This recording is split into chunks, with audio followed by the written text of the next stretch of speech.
old is the oldest turtle? If you were to ask me that question, I'd have to jump on the internet and search it because I wouldn't have a clue. The answer would be, after doing my internet search, the oldest turtle is 191 years old and it's named Jonathan. Now, without a search engine, I would have been absolutely at sea trying to find the answer to that. Old school style, I would have had to have either had an encyclopedia handy or maybe gone down to the local library and asked the librarian to help me find that information.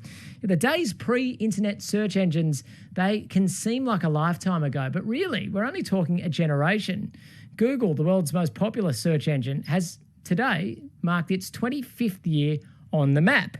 So we don't have to go that far back to the days pre-internet search engines. But now that they are pretty much synonymous with searching for information, you know, most people around the world will turn to an internet search engine if they've got the ability to do so to find information that they don't know the answer to. Are they making us smarter? Because there seem to have been some studies that came out in recent times that had maybe indicated that internet search engines could actually have the potential to make us dumber. So what is it, smarter or dumber? That's what we thought we'd go and search for answers for today. And instead of turning to the internet, we thought we'd ask a real person that understands a thing or two about this. Dr. Ritesh Chugh is a professor of information technology, a professor of IT at CQ University. He's here to have a discussion with me about this afternoon. G'day, Ritesh. G'day, Adam. So it's 25 years since Google was created, which is probably one of the more synonymously known search engines on the planet. So, you know, it's been, a generation or so since we've had internet search engines. What does the research say about what impact they're having on our intelligence? We might actually start with a happy birthday, Dr. Google, first. Happy birthday. And the reason I say Dr. Google is, we all turn to Google when we need to find information about virtually anything, whether that's finding a restaurant review, the latest news, or the best driving route as well. Now, you alluded to the fact that what were we doing pre-internet or pre-search engine? And I sometimes, jokingly say, what were we all doing BG, which is before Google? Now, the reason I called it Dr. Google was, whenever we visit a medical doctors loathe it when people turn to Google for diagnosis or prognosis. And you know why? Because Google will often show us the worst case scenarios for a bunch of symptoms. So if you've got a headache, it might say you've got a potential brain tumor. And often there's a lot of misinformation as well. But having said that, Adam, will this ever stop? I think the resounding answer is no. When we search for information, there is brain activity that takes place. So searching itself keeps our brains active. And as you know, exercising the brain is important. Coming back to, where you started, are we getting smarter or are we getting dumber? There are several experts and studies have suggested that search engines like Google can make us smarter, because they provide quick access to vast amounts of information, which in turn can enhance our knowledge and problem-solving skills. In fact, an American study by the research group Pew found that Google makes us smarter, not stupid, because it helps us make better informed choices. And of course, we use Google now to just describe any internet search engine. There are other internet search engines, but Google is pretty much the term for all of them these days, even if you're using a different one. So we're using it here to describe all search engines as well as the search engine itself. Absolutely. There's this whole In thing. fact, Adam, Google has actually been added to the dictionary as a verb now. So, which means when you're searching, we say we are Googling it up. So you're very right.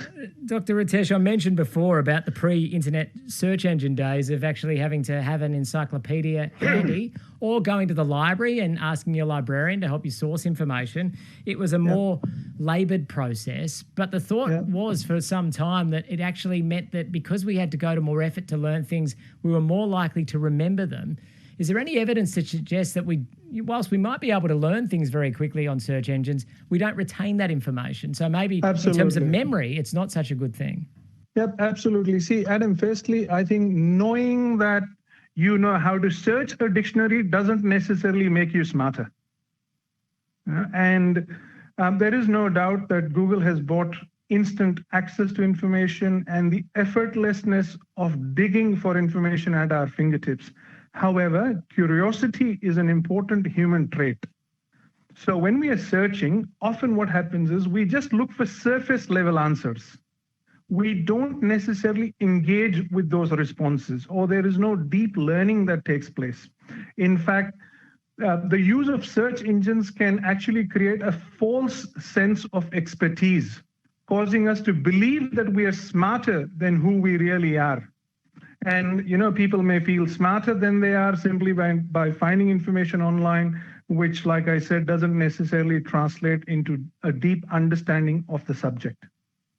And this also happens, and going back to your point about memory, is because when we search for information, we read a few lines and then we forget till we need that information again, and then Dr. Google comes to help us again. We're hearing here from Dr. Ritesh Chugh. He is a professor of information technology at CQ University, and we're wondering whether internet search engines have made us smarter or dumber. And Dr. Ritesh suggesting that they certainly have made us smarter, but when it comes to memory, maybe they haven't necessarily done wonders for our memory. But there's this whole, field of research known as media ecology, which basically looks at the impact that, media tools have on we humans. And I think it was Marshall McLuhan or someone who said, we make our tools and then our tools make us, or we shape our tools and then our tools shape us. So we've made these search engines. And, we create these things and we tell them how to operate, but then they can have impacts on us that actually change us as well. In what ways do you think search engines have fundamentally changed human beings?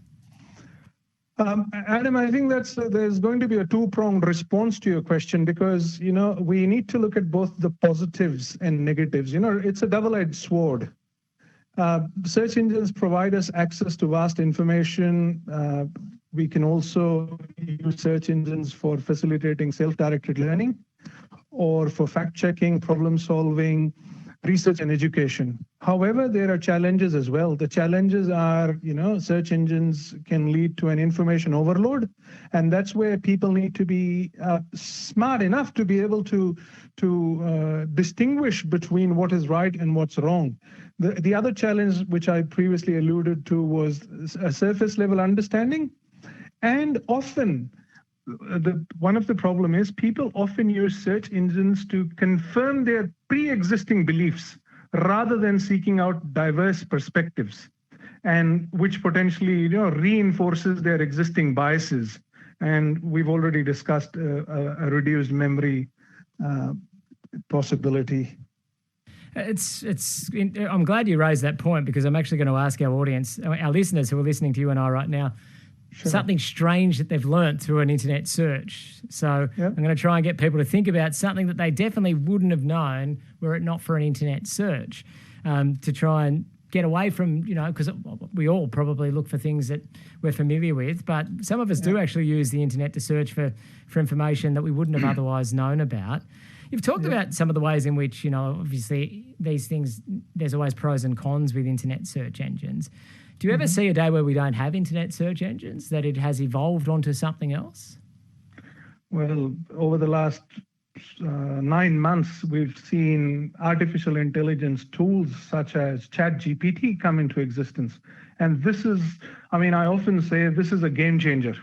This is perhaps one of the biggest technological change that I have witnessed. Yes, I saw the internet come into existence. I saw Google search engines come into existence, but generative AI, generative artificial intelligence, and particularly tools like ChatGPT have been the biggest game changer, particularly because ChatGPT had 1 million users in 5 days. And we've never seen such a technology being adopted so rapidly.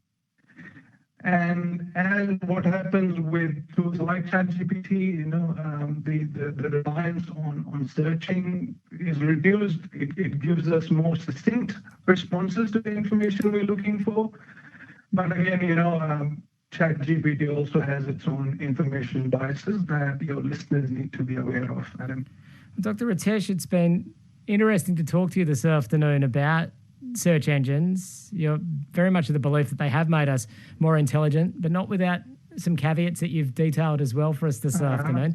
Hey, thanks so much for lending us your mind. We should tap into it more frequently. We'll find other technology-related topics to yarn to you about down the track, if that's all right. Absolutely, absolutely. I might leave your listeners with a tagline. In a world where information is at our fingertips, we need to remember that true wisdom lies not only in what we can find, but in how we can choose to use and share that knowledge. Thank you, Adam. That's Dr. Ritesh Chugh with us. He is he's an actual professor of information technology at CQ University. So true wisdom lies in not what you can find, but what you choose to do with the information that you've found. And that's a great saying there from Dr. Ritesh. I'm wondering about something unusual or strange or just flat out different that you learnt via an internet search. Remembering that we've only had these tools at our disposal for about one generation of human existence, what do you reckon is something that you absolutely would not have known about were it not for an internet search? Can you think about that for me and send a text through on 0487 993 222? It's 3:22. This is Drive Across Regional Queensland. It's Adam Stephen keeping you company this afternoon.